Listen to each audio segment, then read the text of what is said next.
Okay, just got done watching a video by StudPack. Good job, you guys. That was an awesome video. Looking forward to using your door painting techniques. But they also talked about pocket doors. Theirs, I think, was on a newer house where you could access, let me show you here, where you had access to the door up top. This is an older house built in the 50s, and you cannot access the top of the door through here to get to the hardware to take the door out. So I'm going to show you how to do that. It's definitely more labor intensive because you got to take off the trim around the door to be able to get to it. So first of all, you've got your normal door trim. I've already taken this off, so that's just loosely placed there. You can use, I think the StudPack guys used a 5-in-1 tool. There's also this trim puller tool, kind of like a crowbar, but it has the bevel on it to get safely behind the trim to hopefully save that piece so you can put it right back up when you're done. So, you know, this wall I'm demoing, so I'm not too concerned about how pretty it looks or if I save the trim, but if you're saving your trim, you got to be careful when you pull it off so that you can just nail it right back up when you're done and it doesn't damage it. So you're going to take off all the trim around the door. So let's get that top piece off. Okay, so we've got all the trim off around the whole door. Now what we have here on the pocket door is we have the door jamb over here, and these two pieces extend all the way over and down.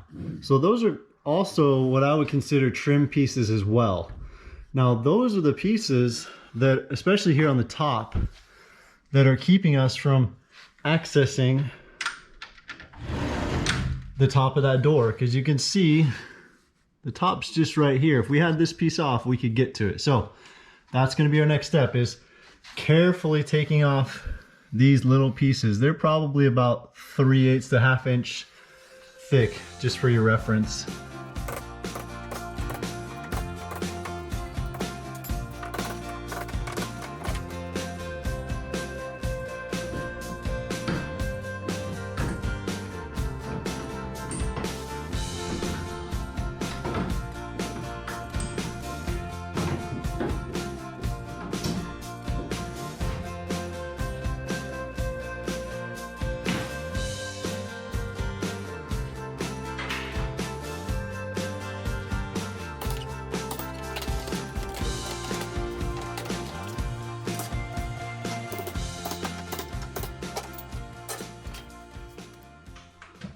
Okay, so the last thing we need, as you can see, we're getting better clearance because we need to get access to this hardware right here, and there's another one a little further back.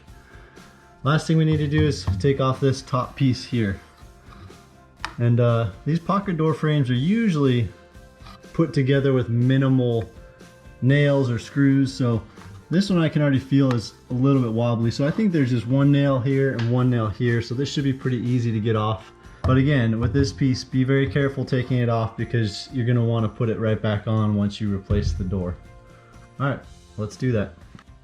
Okay, so this top piece is off. Keep in mind, some doors you won't need to take that last piece off. You would just need to take those extra little trim pieces off and you should be good. For other doors, yeah, you're gonna have to take off that last top jamb for the pocket door frame. Okay, but now you can see we have nice, easy access to all the hardware.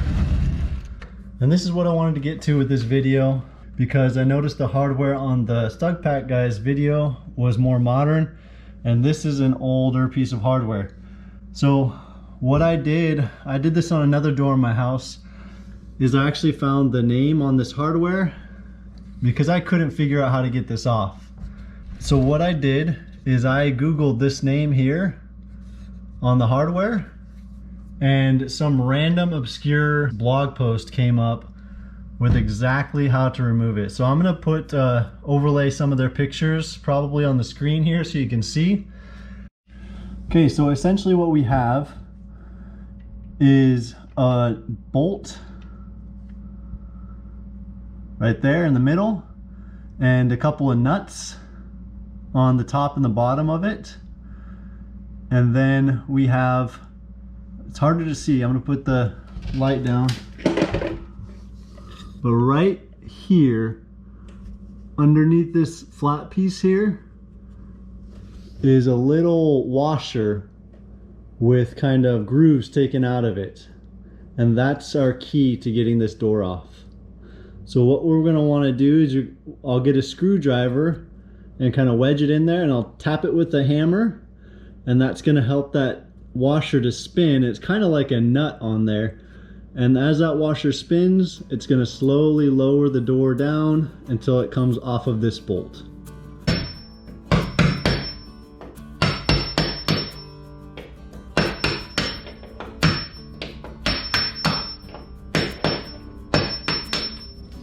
Just want to show you, as I'm tapping that, we're getting extra space here, so the door is coming down slowly. It's a slow process, you just got to keep chipping away at it. As you can see, when I first started, that nut was pretty tight in there, so I had to hit it a little harder. But now it just goes nice and easy.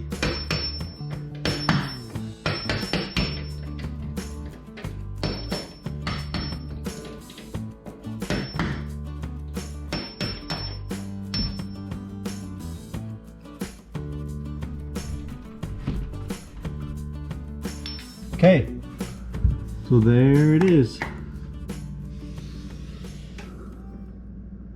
Okay, there's our spinning nut right here that was holding onto the bolt, and we slowly spun it down until it fell off the bolt. So we'll do the same thing on this side. I won't show you that. I'll catch up with you once I finish this side. Okay, so we've got both pieces of hardware off. The door should come out relatively easy. There we go. I'm going to show you here what we're looking at. So this piece here, if you want to reuse this hardware, you're just going to take this piece and attach it to the top of your new pocket door. That's what I did, because this hardware is still perfectly fine. Just a little bit of a hassle to get on and off. So I just marked where these screws were attached on my other door and where the hole goes for this side and also the other side, and just attached it to the new door, and then put it right back up to those bolts, and did my little hammer with the screwdriver on this little spinning nut to get it to tighten back up. The good thing about this system is you can squeeze it up higher or drop it lower as well if you need more clearance on the bottom of your door.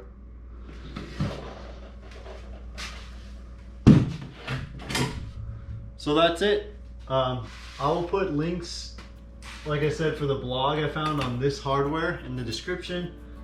Let me know if you have any questions or comments below. We are getting to work here on some demolition for this wall, which we're taking out for put another beam in. It's a load-bearing wall, and we're going to do a full remodel on the kitchen over here too, so stay tuned for those videos.